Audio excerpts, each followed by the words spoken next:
أعوذ بالله من الشيطان الرجيم بسم الله الرحمن الرحيم والصلاة والسلام على رسول الله أما بعد السلام عليكم ورحمة الله تعالى وبركاته.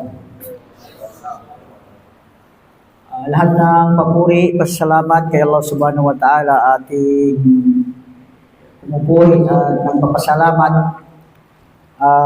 kung saan nagpaituloy tayo na makarating at makadalo sa mga ganitong gawain, pagtitipon sa bahay ng Allah subhanahu wa ta'ala, kung saan alam natin ito yung nabanggit sa hadith ng Rasul sallallahu alaihi wasallam na kung saan walang ibig sabihin ng hadith na kaunin istama fi baitin buyutillah, walang anuman na kung saan na nagtitipon-tipon na nag-aalala sa Allah subhanahu wa ta'ala. Ito ng kitab Allah, sila ay nagbabasa ng kitab ng Allah subhanahu wa ta'ala tulad ng ating ginagawa.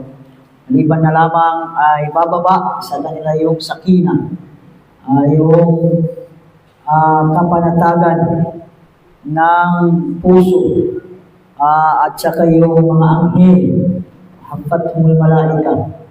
Yung mga anghel, hindi man natin nakikita, pero ayon sa hadith ng Rasul sallallahu alaihi wasallam, ang mga anghel ay sila ay natitipon sa mga ganito. Umaatin sa mga ganito pagtitipon na nagbabasa, nagpapaliwanag ng salita ng Allah subhanahu wa ta'ala. At wakasyatumur rahmah, at ibababa ng Allah subhanahu wa ta'ala ng kanyang awa. At higit sa lahat mo, takarallahu fi man indah. At ipagyayabang, maging proud ang Allah subhanahu wa ta'ala sa atin na kung saan tayo ay nakagawa ng mga ganito. Wa takarallahu fi man indah. So, tayo ay nagpapatuloy at nandito tayo ngayon sa suratul Mudaththir. Nasimulan natin ito, ngunit hindi natin natapos. So basahin natin mula sa umpisa ng mabilisan. Sinabi ng Allah subhanahu wa ta'ala, Ya ayyuhal mudaththir. O kasabi na tinawag ang Rasul sallallahu alaihi wasallam na mudaththir. Tulad ng nasabi natin, ang Rasul sallallahu alaihi wasallam, hindi siya tinatawag sa kanyang pangalan, maliban na lamang kung ito ay nakadugtong sa kanyang sinasabi na siya ay Rasul. Ibig sabihin, kung banggitin ang pangalan ni Muhammad, ibig sabihin, ang kadugtong niyan, siya ay Rasul. Ibig sabihin, na sasabihin, ipapaliwanag na siya ay Rasul. Tulad ng sinabi ng Allah, Muhammadun Rasulullah. Asyiddahu lal kuffar, ruhama'u bainahum. Si Muhammad ay Rasulullah. Mga ganun. Maka na Muhammadun aba ahadim min rijalikum walakin Rasulullah. Ibig sabihin, si Muhammad ay hindi siya aba ahadim min rijalikum, isang tatay ng isa sa inyong bangkos, siya ay Rasulullah. So, nakaapat na beses binanggit ang pangalan ng propeta. Yung pangalan Muhammad sa banal na Quran ay ang kadugtong nito ay siya ay Rasulullah. Maliban doon, ang propeta hindi siya tinatawag sa kanyang pangalan. Bagkus siya ay tinatawag sa kanyang katawagan o tinatawag siya sa bilang paggalang sa kanya. Maliban sa kanya, ang Quran, lahat ng mga propeta ay tinatawag sila sa kanilang mga pangalan. Tulad ni Ibrahim, Ya Nuh, Ya Musa. Tinatawag mismo sa kanilang pangalan. Kaya dito sa Ya ayyuhal mudaththir, kikita natin na hindi siya tinawag Ya Muhammad. Bagkus tinawag na ikaw, sabi niya ay nagkukumot o lalagay, nagbabalot. Okay, sabi niya nagbabalot. Kung paandir, tumayo ka, sabi niya, at magbigay ka ng babala sa mga taong na kung saan na hindi kumikilala sa Allah subhanahu wa ta'ala, mga tao na nagsishirk sa Makkah. Wa rabbaka fakabbir, at takilain mo ang iyong Panginoon. Wa thiyabaka fatahhir, at linisin mo ang damit na panglabas, at ganun din sabi ng mga ulama ay ganun din ang panloob. Ibig sabihin yung puso, linisin. At dapat tayo linisin natin ang ating puso mula sa mga anumang paniniwala sa bukod sa Allah subhanahu wa ta'ala.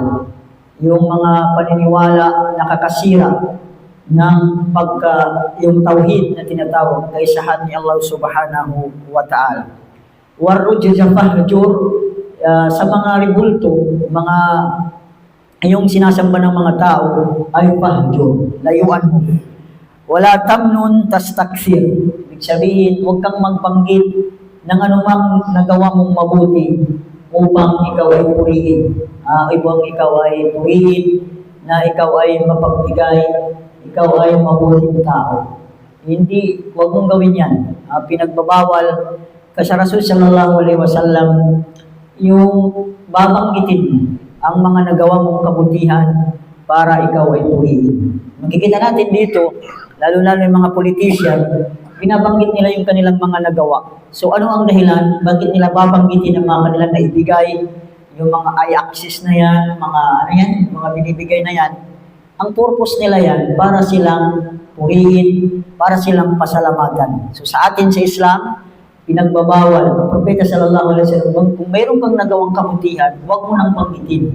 Para lamang ikaw ay purihin, para lamang ikaw ay pasalamatan. Pagkus, ang lahat tayong mananampalataya, Muslim, pag gumagawa tayo ng kabutihan, wala tayong ibang layunin ang mapasaya natin ang Allah subhanahu wa ta'ala. Hindi yung upang mapasaya natin ang tao. So yan yung sinasabi ng Allah subhanahu wa ta'ala sa Rasul sallallahu alaihi wasallam.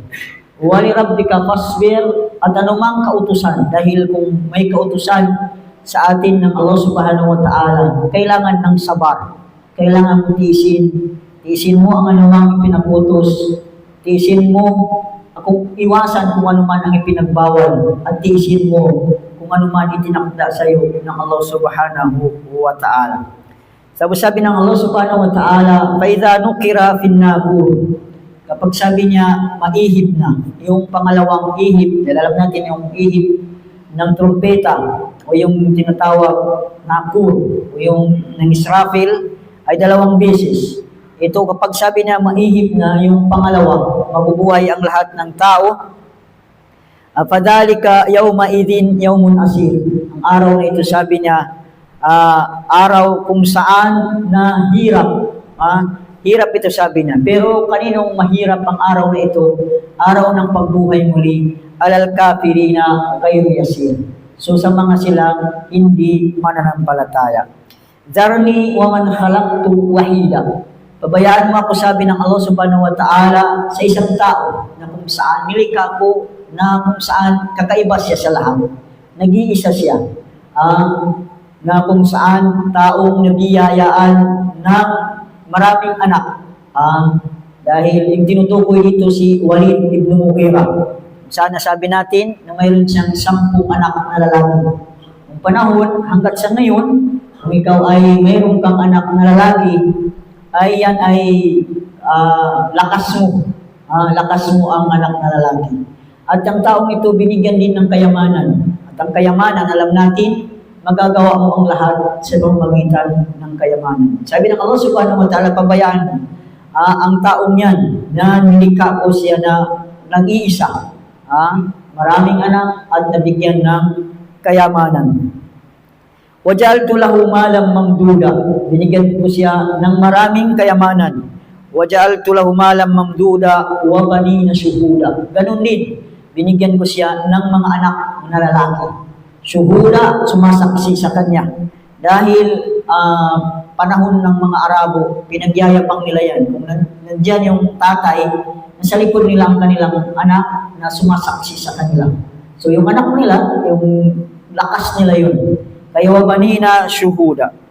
Wamahattu lahu tamhida. Ibig sabihin, pinagkalooban siya ng Allah subhanahu wa ta'ala. Thumma yatma'u an azid. At tapos ang taong ito ay gusto niya madagdagan pa.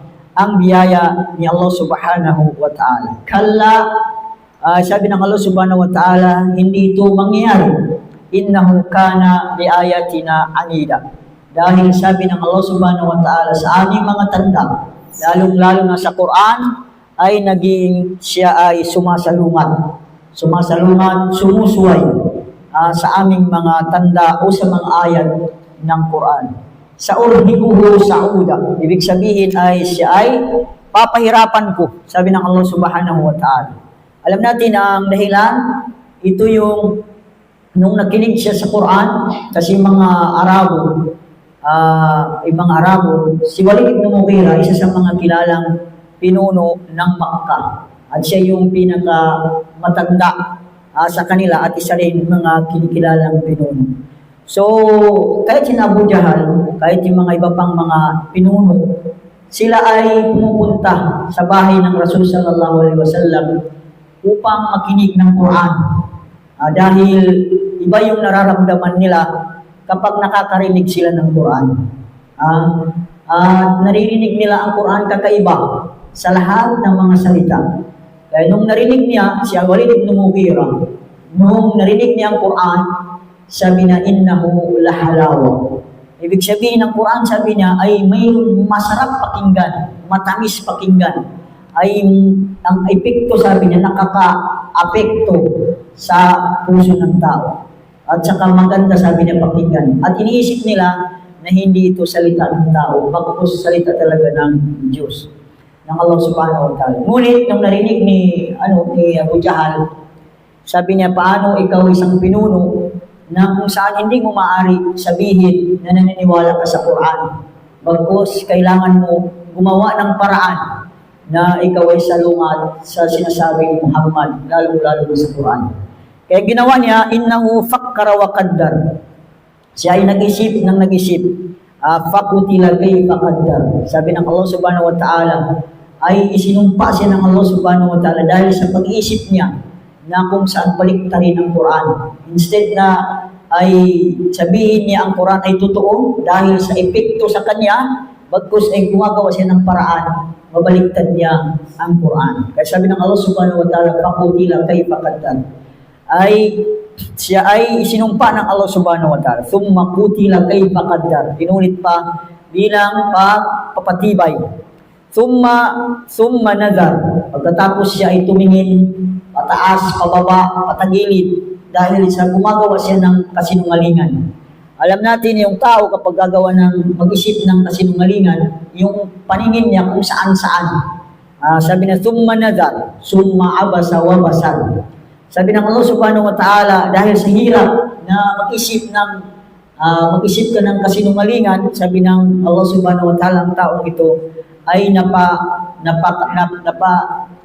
yung noo niya ay parang nag-isip hanggat sabi na nung anong Tagalog ito, sabi niya, at siya ay kumunot at siya ay nayamot. Ito yung dahil sa pag-isip niya ng maging sinungaling ang Quran. Summa adbara wastakbar. Tapos siya ay tumalikod, tapos siya ay nagyabang. Pagkatapos, ang resulta ng kanyang pag-iisip, ang resulta ng kanyang naisip na laban sa Quran, sabi niya, pakala in hada illa sihrun yuqtar. Hanggat sinabi niya ang Quran, ito sabi niya ay sihir. Ibig sabihin may magic. At ang magic na ito sabi niya ay nakaka-apekto. In hada illa qawlul bashar. Hanggat sinabi niya ay ang Quran ay salita ng tao. Ito yung sinabi niya. Alam natin ang Quran ay salita ng Allah subhanahu wa ta'ala. So sabi niya, in hadha illa qawlul bashar. In hadha illa qawl sa'uslihi saqar. Sabi ng Allah subhanahu wa ta'ala, dahil sa pagsasabi niya yun, pagbabaliktad niya sa Quran, si Walid ibn Mughira ay sabi niya sa'uslihi saqar. Sabi ng Allah subhanahu wa ta'ala, itatagong ko siya sa impyerno ang pangalan na Sakar. Ang Sakar na ito, wama adraka ma Sakar. Sabi na, wama adraka ma Sakar. So, ano sabi niya ang pagkaalam mo yan, Muhammad, sa tinatawag na impyernong Sakar? Sabi dito, la tubki wala tadar. at ito ay hindi nagpapaubaya at sinumang nakasalanan, gayon din ito ay hindi nagiiwan ng anumang bagay na hindi sinusunod. Ibig sabihin, la tubti wala talab. Ang impernong sakar, lahat ng anumang sa katawan niya ay susunodin. Ito sabi ng impernong sakar. Lawahatul lil bashar, na nagpapaitim at nagpapabago ng kulay sa tao dahilan sa pagkasunod. Sabi niya, dahil dito, yung balat o yung katawan niya ay magbabago dahil sa pagkasunod. At ang impyerno, sabi ng Allah subhanahu wa ta'ala, alayha tis'ata asyam. Ang impyerno, sabi niya, mayroon siyang 19. Kasi yung tis'ata asyam, mayroon siyang 19. So, una, ang sinabi ng Allah subhanahu wa ta'ala, 19. Hindi niya binanggit kung anong 19. Maari 19. Anong 19 ito? 19,000 o 19? Ang mahalaga sinabi na 19. Kaya nung narinig ito ng mga pinuno ng Makkah, kung 19 lang sabi niya ang bantay, yung nandoon sa impyernong sakar na yan, ay sabi niya, wala na yan, kaya namin na paghati-hatian, sabi niya. Kasi ang dami namin. Kaya sabi ng Allah subhanahu wa ta'ala, alayha tis'ata asyar, وَمَا جَعَلْنَا أَصْحَابَ النَّارِ إِلَّا مَلَائِكَةً وَمَا جَعَلْنَا عِدَّتَهُمْ إِلَّا فِتْنَةً لِلَّذِينَ كَفَرُوا. Ngunit sabi ng pagbabanggit ni Allah subhanahu wa ta'ala ng bilang na ito, maliban ito sabi niya ay fitna. Ibig sabihin pagsubok sa mga silang hindi mananampalataya. يَسْتَيْقِنَ الَّذِينَ أُوتُوا الْكِتَابَ, at para sabi niya, ang mga utul kitab, ang kanyang kasulatan, Hudyo sa mga Kristiyano, ay istay ka na. Ibig sabihin, sila ay mapaniwalaan nila. Dahil ang 19 na ito, kahit yung 19 na sabi niya ay nangangalaga sa imperno, ay nabanggit din sa kanilang libro. Sa libro ni Musa at sa ni Isa alayhi salam. Sabi ng Allah subhanahu wa ta'ala, وَيَزْدَادَ الَّذِينَ آمَنُوا إِيمَانًا. Sa mga mananampalataya, tulad natin, kung anumang binanggit ng Quran, wala tayong iba kundi paniwalaan. Dahil ang Quran, lahat ng sinabi ng Quran, kung ito ay khabar, ang khabar ibig sabihin kung ito ay balita, bilang Muslim, dapat natin paniwalaan. Anumang khabar, 19, na anumang 19 ang nakalagay doon sa imperno, nagbabantay, kung ano man ang sinabi ng Quran, tungkol sa mga lalong-lalo na sa mga ilmul ghaib na tinatawag, mga kaalaman o mga bagay na hindi natin nalalaman, kung anong sinabi, dapat natin paniwalaan na buong-buo. Kaya sabi ng Allah subhanahu wa ta'ala sa mga mananampalataya, ang mga ganito ay sa kanilang paniniwala makadagdag o na tumataas ang kanilang pananampalataya. Wala yartab alladhina utul kitab wal mu'minun wal yaqul alladhina fi qulubihim marad wal kafirun madha arada Allahu bihadha masala. Ngunit sa mga mapagkunwari at mga hindi mananampalataya, ang pagbanggit ng 19 na ito, sabi niya, ano ba ang gusto ng Allah subhanahu wa ta'ala? Tinatanong nila. Tinatanong nila, ano sabi niya ang gusto ng Allah subhanahu wa ta'ala? Sa pagbibigay ng halimbawa ng mga ganyan, pagbabanggit ng 19 na anumang 19 doon sa impernong sakar na yun. So sabi ng Allah subhanahu wa ta'ala, yudillu Allahu man yasha wa yahdi bihi man yasha. Wayahdi man yasha. Ibig sabihin, Allah subhanahu wa ta'ala, ililigaw niya kung sino man ang kanyang naisin at gagabayan ni Allah subhanahu wa ta'ala ang sino man kanyang naisin. So, ang pagligaw ng Allah subhanahu wa ta'ala ay hindi ito bilang ililigaw sila na walang dahilan. Ibig sabihin, dahil ang Allah subhanahu wa ta'ala, isa sa mga katangian at sa pangalan niya ang tinatawag al-adl. Ibig sabihin ng adal ay yung makatarungan. Hindi ililigaw ang tao, maliban sila ay mismo niligaw nila ang sarili nila. Kaya sabi ng Allah subhanahu wa ta'ala sa Quran, وَمَا ظَلَمُونَا, hindi namin sila inapi. Hindi namin sila inapi, bagkus, وَمَا ظَلَمُونَا وَلَكِنْ أَنفُسَهُمْ يَظْلِمُونَ. Bagkus sabi niya, sarili nila ang kanilang inapi. So kung naligaw man sila dahil sa kanilang kagagawan, dahil sa pagkasuway nila, pagkasalungan tulad ng ginawa ni Walid ibn Mughira. Pagkatapos sabi ng Allah subhanahu wa ta'ala, وَمَا يَعْلَمُ جُنُودَ رَبِّكَ إِلَّا هُ. At walang nakakaalam sa sundalo ni Allah subhanahu wa ta'ala maliban siya. Siya lamang. Kahit yung mga anghel, sila yung malapit sa Allah subhanahu wa ta'ala, hindi nila alam ang mga sundalo ni Allah subhanahu wa ta'ala.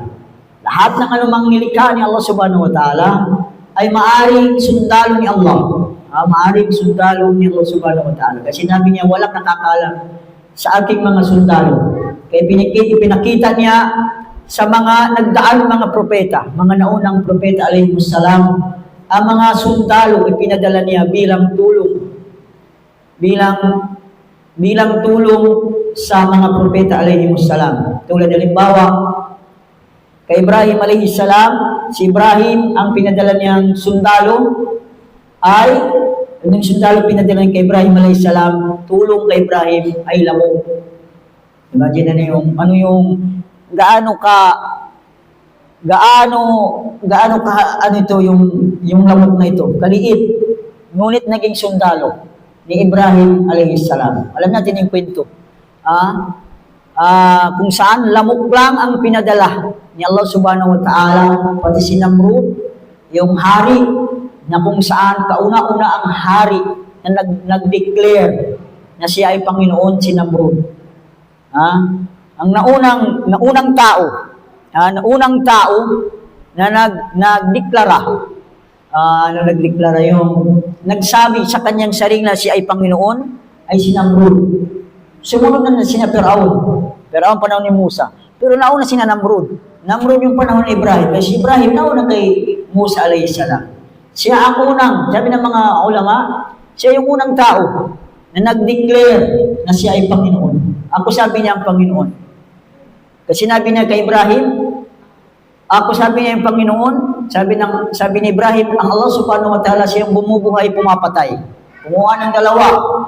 Yung isa, yung dalawa na kakulong, ay nasintensyahan na ng talaga wala ng pag-asa. Yung isa binuhay, yung isa pinatay. Imagine gano'n.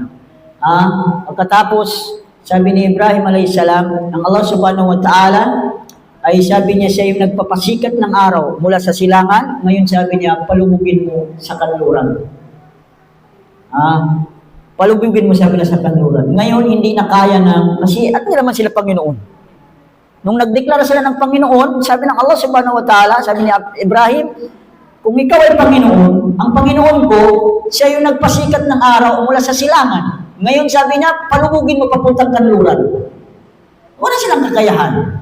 Bilang patunay na wala silang doon sa pagpatay, pero hindi naman totoo yun na siya yung bumubuhay, pumapatay. Pero hindi na tinanong ni Ibrahim alayhisalam. Pero ang inano doon, hindi na nagawa. So ganitong kalakas ng taong ito, pinadalahan lang ng Allah subhanahu wa ta'ala ng sundalo ng Allah, lamok. Pumasok yung lamok, tuloy daw nung tumakbo si Namrud sa kanyang kwarto, inabol siya ng lamok. Ayon sa kwento, nagbasa natin kay Ibn Kathir, ay paghabol ng lamok, naipit pa yung pakpak ng lamok, naputol pa isang pakpak. Kaya gumapang, di ba yung lamok kapag walang pakpak, makagapang pa. Ginapang niya, pagkapang niya, pumunta doon sa bulaklak na yung mahilig si Namrud na yung inaamoy.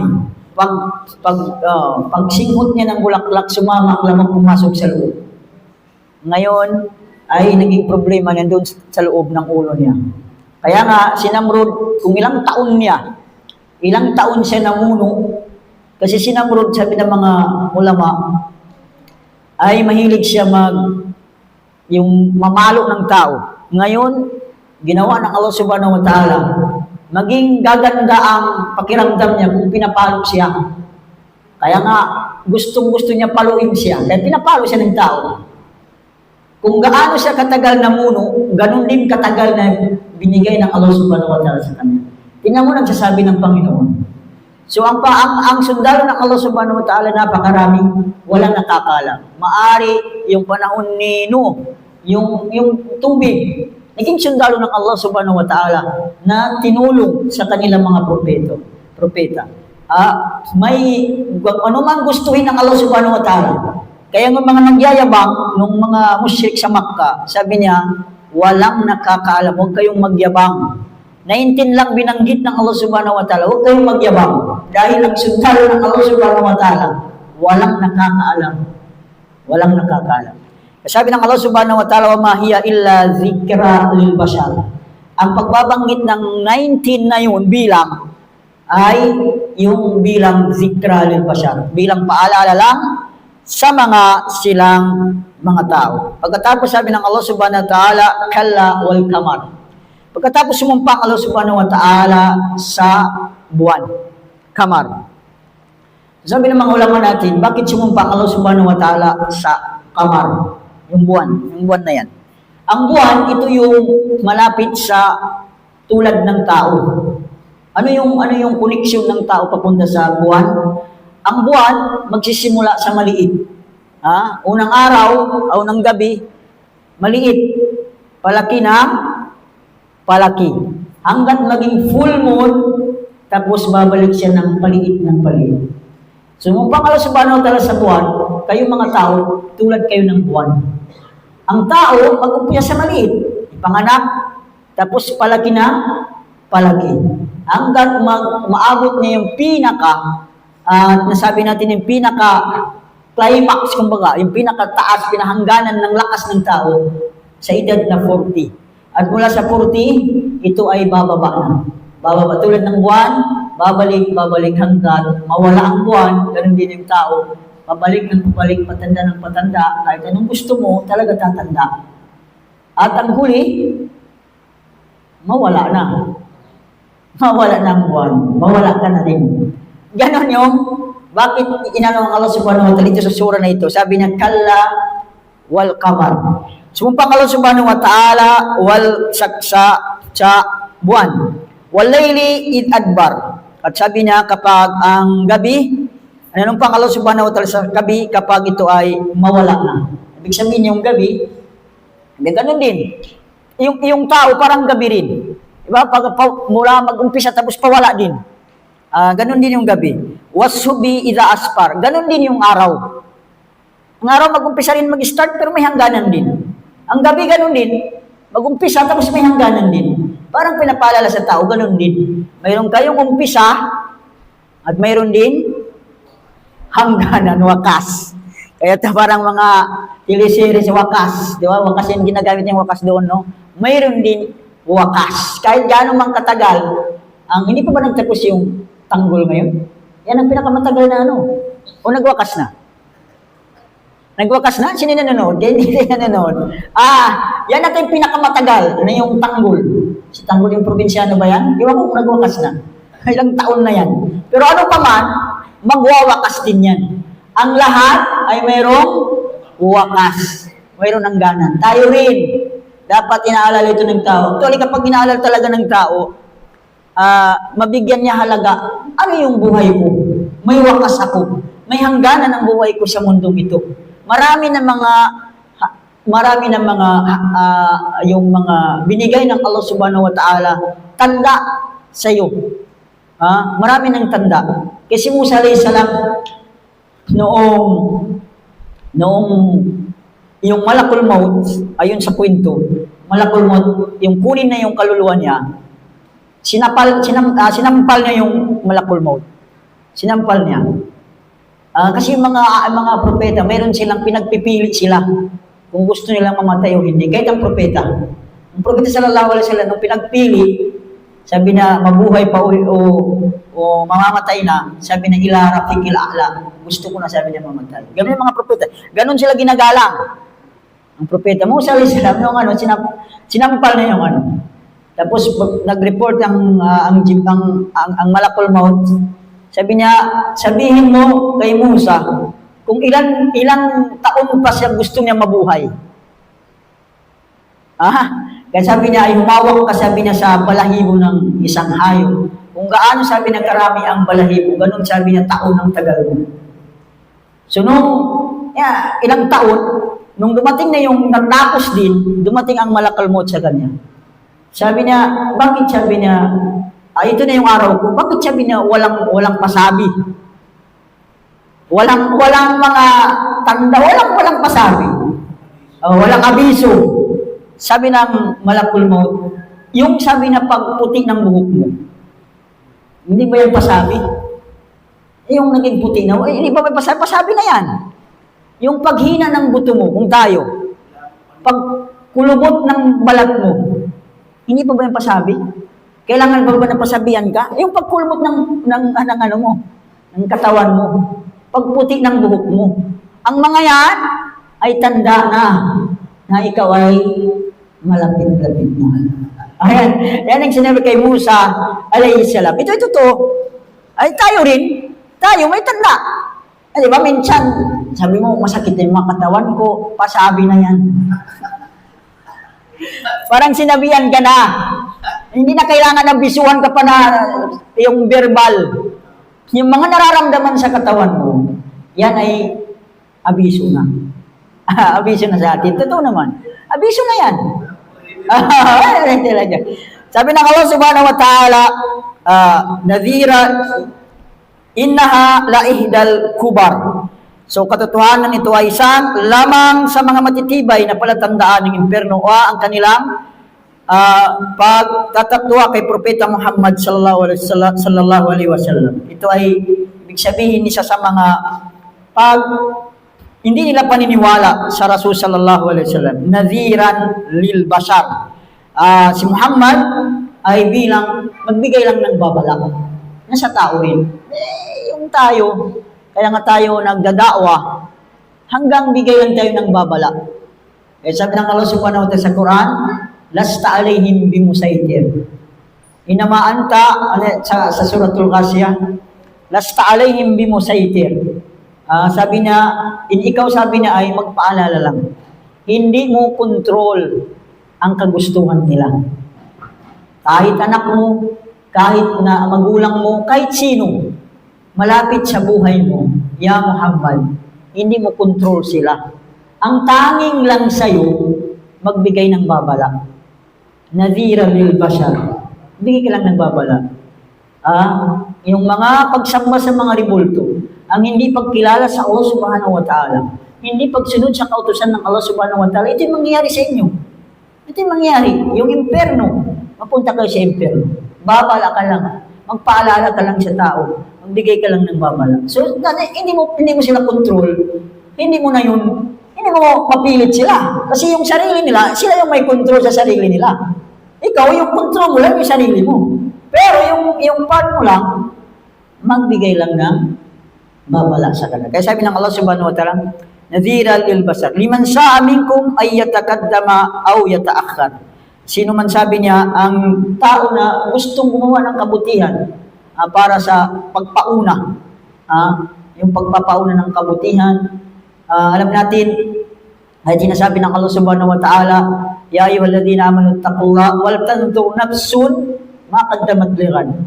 Ibig sabihin kayong mga mananampalataya, katakutan niyo si Allah subhanahu wa ta'ala at tingnan ninyo kung ano yung napauna ninyo. Yatakaddam, napauna ninyo ng kabutihan para sa kabilang buhay. At ganoon din, ano yung naiiwan pa? Ano pa yung gagawin ninyo? Ano pa yung gagawin niyo? Ano yung napauna ninyo at ano rin yung magagawa ninyo pa na bilang baon niyo patungo sa kabilang buhay. Alam natin lahat tayo sa mundong ito ay parang naglalakbay. Naglalakbay. Kaya nga sabi ng Rasul sallallahu alaihi wasallam, kun fid dunya ka'annaka gharib aw abiru sabil. Ibig sabihin, ya Muhammad, sabi ng Propeta Muhammad kay Ibn Umar, anak ni Umar, sabi niya, gawin mo ang sarili mo parang isa ka lang estranghero sa mundong ito.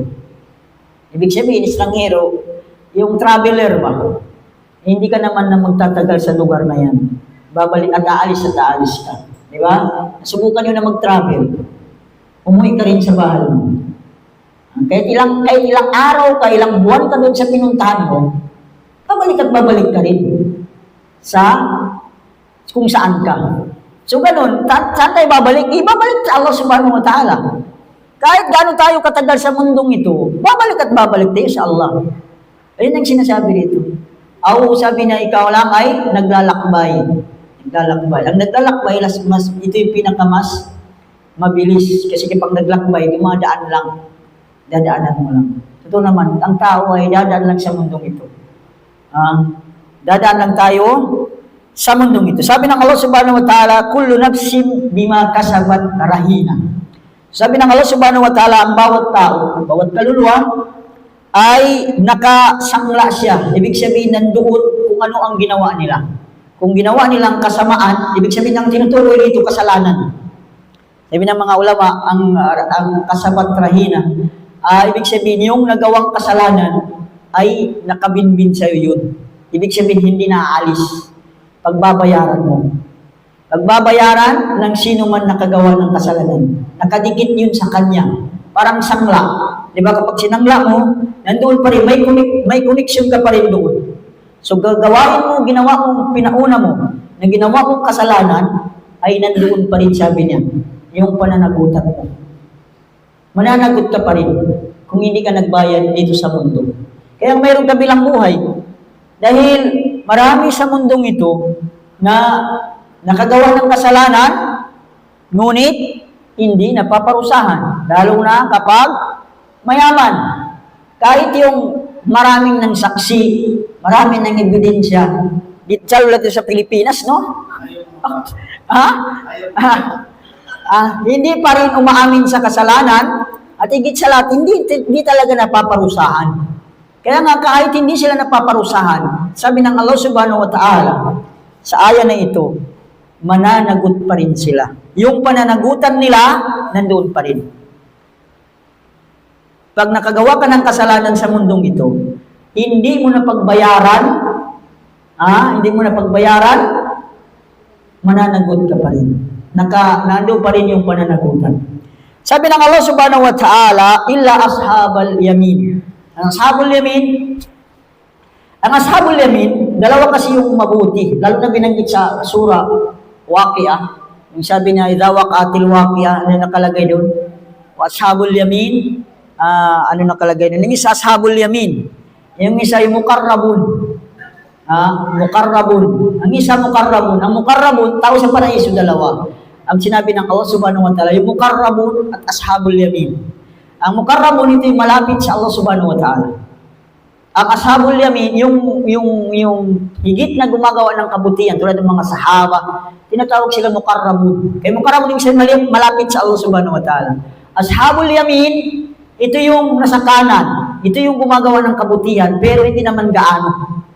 Tapos yung ashabus shimal. Ang ashabus shimal, ito yung sa impyerno. So sabi ng Allah subhanahu wa ta'ala, ang wala lang pananagutan sa kanyang mga nagawa, yung mga tao na gumagawa ng mabuti. Yung mabuti yung napauna niya, mabuti yung ano niya, nagawa ng kabutihan, wala siyang pananagutan. Ashabul yamin. Saka sinabi ng Allah subhanahu wa ta'ala, ang ashabul yamin ay fi jannatin yatasaalun. Sa loob sila ng paraiso, sila ay nagtatanungan, yatasaalun. Yung mga ashabul yamin, mga tao, mabubuting tao, sila ay sa loob ng paraiso, nagtatanungan. Tungkol saan ang kanilang pinagtatanungan? Anil mujrimin, sa mga gumagawa ng kasalanan. Gumagawa ng mga kasalanan dito sa mundo na ito. So, sabi ng Quran, dito sa Quran kasi, yung mga ashabul yamin, ibig sabihin ng mga tao sa paraiso, tatanungin nila yung tao sa impyerno. Ibig sabihin nito, bibigyan sila ng Allah subhanahu wa ta'ala pagkakataon, makita nila yung tao sa impyerno. O tao sa impyerno kasi tatanungin nila. Ang magtatanong yung tao sa paraiso at ang tatanungin nila yung tao impyerno. Mga tao gumagawa ng kasalanan. Ano yung tatanong nila? Masalakakum fi sakar. Ano sabi niya ang dahilan? Bakit nakapunta kayo sa impyernong sakar? Ano ang dahilan? Ano ang dahilan? Bakit kayo nakapasok sa impyernong sakar? Ang sakar nabanggit sa unang umadra ka masakar, la tubki wala tadar. Yung susunugin, walang iiwan, maliban ay susunugin ang lahat ng parte ng katawan. So bakit kayo sabi na nakapunta dito? Ang unang sasabihin ng mga tao, yung tao sa impyerno, sasabihin nila, sabi ng Allah subhanahu wa ta'ala, qalu lam naku minal musallin. Ang una nilang dahilan, na bakit sila napunta sa impyernong sakar, ang unang dahilan, hindi kami, sabi niya, nagsasala. Lam naku minal musallin. Hindi kami nagsasala. Kabilang patunay, ito yung mga hindi nagsasala, talaga impyerno. Ito na nga yung sinabi ng Allah subhanahu wa ta'ala, bakit kayo nakapunta sa impyerno? Yung magtanong yung tao sa paraiso sa tao ng impyerno, may bakit nakapasok kayo sa impyerno? Sakar. Ang sakar, pangalan ng impyernong ito, na sunugin ang lahat ng buong katawan. Sabi niya, ang una, banggitin nila, hindi kami nagsasala. Tingnan mo gaano katindi kung sala. Kaya nga, ang sala, kahit ano pang mangyari, habang nandyan pa rin ang tamang pag-iisip natin, dapat magsala. Kaya nga, di ba yung sala, kung hindi mo kaya nakatayo, nakaupo. Kung hindi mo kaya nakaupo, nakatagilid. Kung hindi mo pa kaya, kahit ano na yung kaya mo, hanggat nandyan pa yung isip mo, yung malay mo, ay kailangan pa rin magsala. Ito lang ang inubliga ng Allah subhanahu wa ta'ala. Kung hindi mo gawin, ay hindi ka na Muslim. Palatandaan ng Muslim at hindi Muslim, ito yung sala. Pagitan ng Muslim at saka. Kaya sabi niya, masala ka kung fisa ka. Bakit kayo nakapasok? Yan ito sura. Kung gusto niyo i-review yung sura na ito, nandito sa sura Mudaththir, basahin lang ninyo. Ito yung aya, ano ba ito? Aya na 42. Magsimula sa 42. Na kung saan suratul Mudaththir, ano bang sura 74. Pangalan niya Mudaththir. Suratul, ano ba ito? 74. Sabi na, anong dahilan bakit kayo nakapasok sa impyerno? Ang unang sabihin nila, hindi kami nagsasala. Kaya nga, ito yung inano natin yung pagsasala. Kailangan talaga yung magsala. Alam niyo yung sala gaano kahalaga? Binanggit pa ng Quran, fakhalafa min ba'dihim qawm adaa'us sala, ay dumating sabi na yung qawm, mga mamayan na kung saan pinabayaan ng sala. Ito hindi pa nagsasala Hindi pa nagsasala sila pero pinapabayaan lang. Mga nagpapabaya ng sala. Adaa'us sala. Wattaba'us shahawat. At sinunod nila yung sarili nilang kagustuhan, fasawfa yulqawna ghayya. Sabi ng Quran, ay dalawa yung sinabi dito, nagpabaya sa sala. Sabi ng mga ulama, ang ibig sabihin ng pagpabaya sa sala, hindi nagsasala sa oras. Ibig sabihin nagsasala pero pabaya. Hindi nagsasala sa oras. Hindi sa tamang oras. Di ba yung sala kasi, binibigyan ng tamang oras. Di ba nakuha na natin ito. Zuhur, pagkalagpas ng lahat ng sala mayroon, oras. So kung hindi mo yan hindi mo sinala sa oras niya, kasalanan. At isa ito yung mga dahilan nakapasok sa impyerno. Pangalawa, tabaw sa shahwat. Sumunod sila sa sarili ng kagustuhan. Shahwat. Pasawfa yulqawna ghayya. Sabi ng Quran, itatapon namin sila sa impyerno, ghayya. So, doon din sa pawailul lil musallin. Yung kasawian, parusa sa mga sila, nagsasala. Nagsasala yun Nagsasala. Alladhina hum an salatihim sahun. Sabi nila yung sahun dito, ito yung nagpapabaya sa sala, hindi sinasala sa oras. Kasawian, paparusa pa. Pinaparusahan pa yung nagsasala. Paano na kayo hindi nagsasala? Lalong-lalong hindi nagsasala. Kaya yung dito, sabi nila yung hindi, ang dahilan sabi na hindi kami nagsasala. So ano pa yung nila ginagawa? Dahilan ng pagkapasok na sa impyerno, sakar, walang nakunut'imul miskin. At sabi niya, ang pagpapakain. Ang binigay dito, pagpapakain. Alam natin, tatanungin lang tayo ng Allah subhanahu wa ta'ala at nagkakasala lang tayo sa mga gawaing obligado. Di ba? Sa mga hindi inobliga sa atin, wala tayong kasalanan. So, bakit ito sabi na naging kasalanan ng hindi pagpapakain sa mga miskin? Sabi ng mga ulama, ito yung hindi pagbibigay ng zakat. Kasi yung zakat, siyempre, ibinibigay sa mga miskin, saka mahihirap. Dahil kung halimbawa ito ay pagpakain lang sunnah, ang pagpapakain ng sunnah hindi siya obligado, wala kang kasalanan. Pero naging kasalanan ito, sabi ng mga ulama, ang tinutukoy ito yung zakat. Sabihin, hindi sila nagbibigay ng zakat, na ibibigay sa mga silang mahihirap. So alam na natin, napag-aralan din yung zakat. Hindi pa ba? Dapat alamin ng bawat isa kasi yung zakat kasama sa haligi ng Islam. Kung hindi mo ito alam, paano tatayo yung pagka-Muslim mo? Imagine, 5 lang ang haligi ng Islam. Tapos hindi mo pa alam? Dapat alamin ng buong buo. Bago ka pupunta sa mga pag-aaral, pag-aasawa, pag-ano pa yung mga pag-aaralan dyan, yung haligi mo na ng Islam ang unahin mo. Bago ka, ano pa yung mga pag-aaral dyan? Ano ba, maliban sa haligi ng Islam? Yung mga sadaka, yung haligi ng Islam, kasi hindi yan tatayo ang pagka-Muslim mo. Kaya nga, bunyal Islam, ala khamsin, ay tumayo ang Islam sa 5 haligi. Ang bilis naman naman. Bilisan na natin. Kasi tinula yung ano natin. Lumamig. Hindi ata yan. Hindi yan. Hindi pala. Silpon pa pala yan.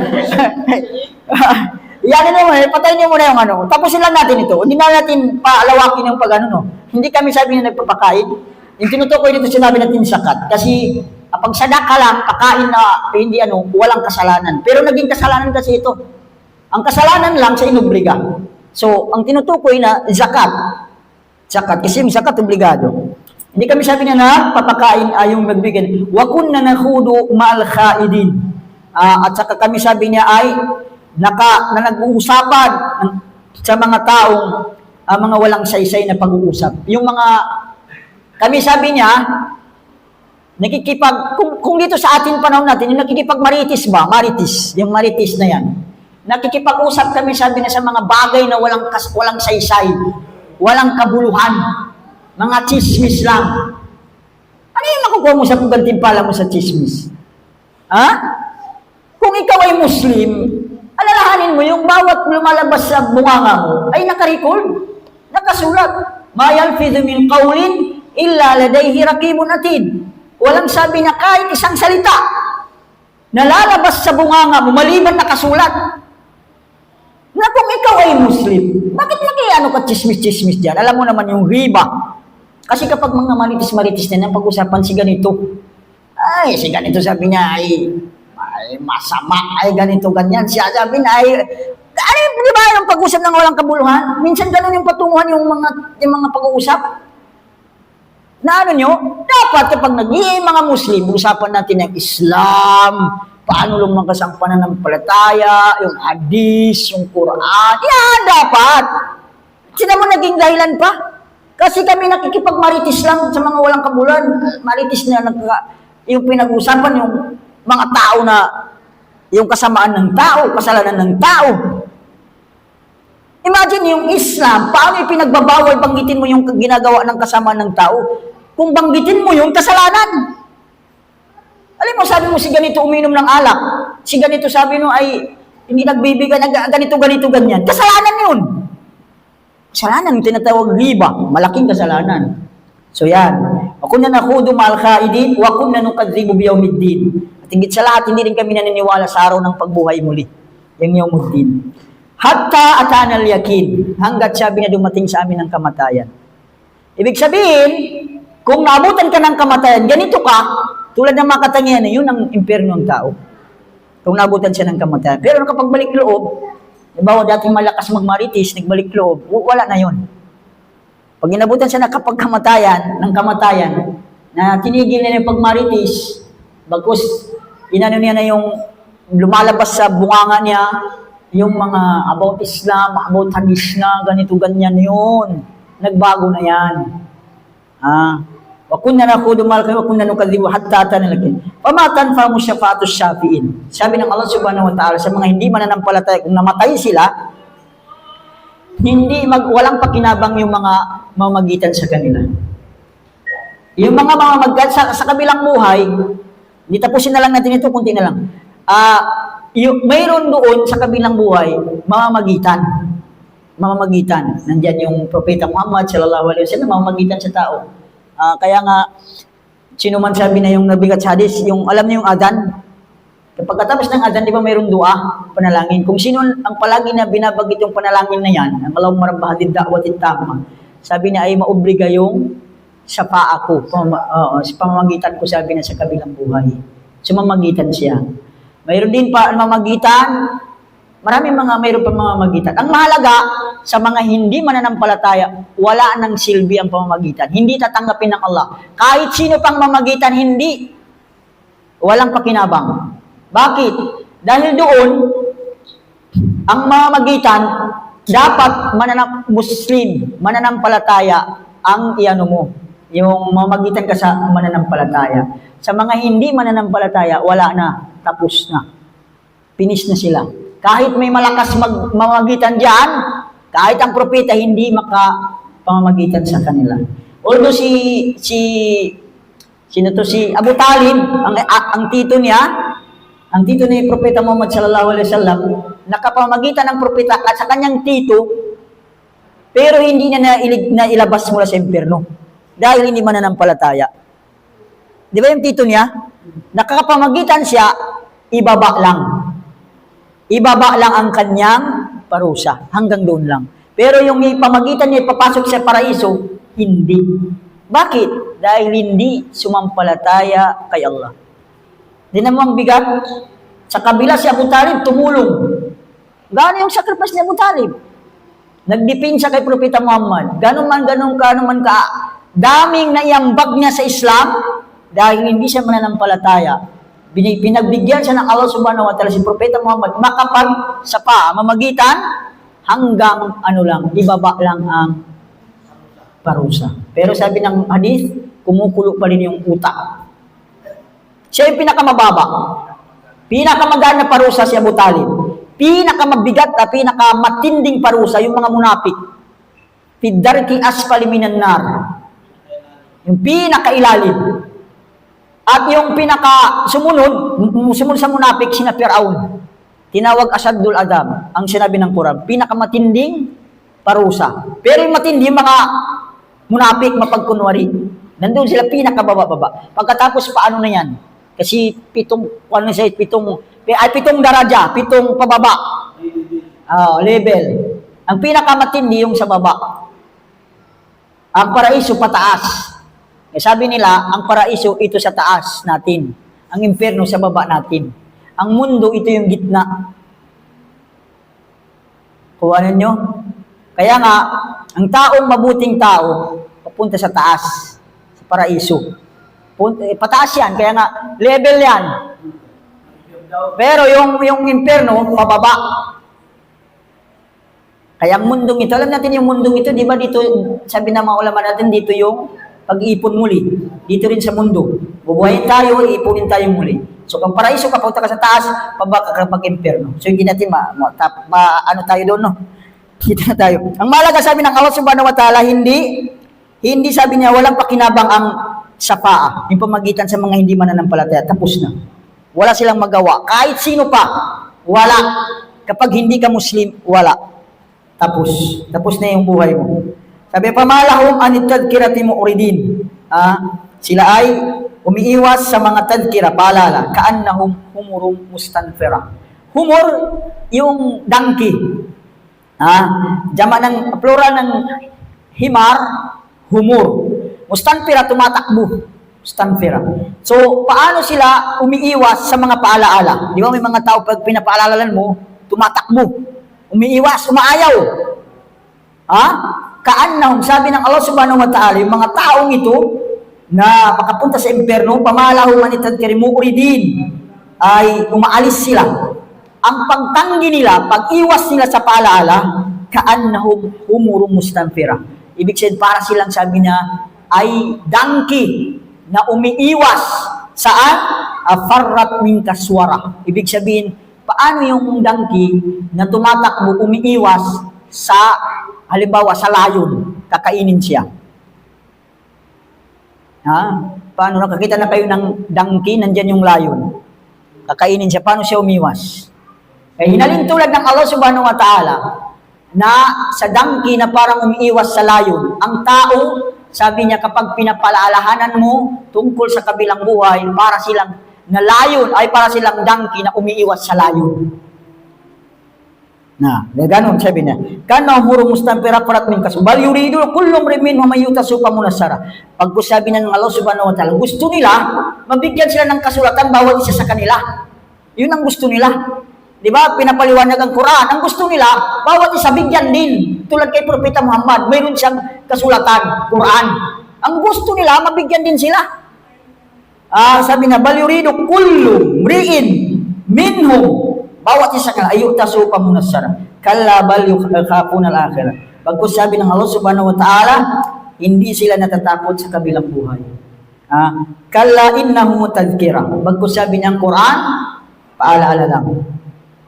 Ang Quran paalaala lang. Ito yung mga binanggit natin, paalaala lang. Kaya nga sabi nga nila, pinapaalalahanan yung mga nakakalimot. Nakakalimot sa kabilang buhay. Ang Quran, paalala lang. Paalala lang, sabi ng Allah Subhanahu wa Ta'ala, innahu tadhkira. Tadhkira, ibig sabihin paalala lang. Paman sa zakara, kung sino man sabi na tumanggap ng paalala, nasa sa inyo. Pinapaalalan ka na, ikaw, mayroong katapusan ka, tatanungin ka, ganito, ganyan, may paraiso, may impyerno, ang taong mabuti sa paraiso, ang tao sumusuway, paalala. Pamansa zakarat, sino man ang tumanggap na paalala sa kanya. Sabi ng Allah Subhanahu wa Ta'ala, wa ma yadhkuruna illa yasha Allah wa ahlut taqwa wa ahlul magfirah. So sabi na walang sino man tumatanggap sa paalala, maliban kung sino man sabi na gugustuhin niya Allah Subhanahu wa Ta'ala. Ang lahat naman.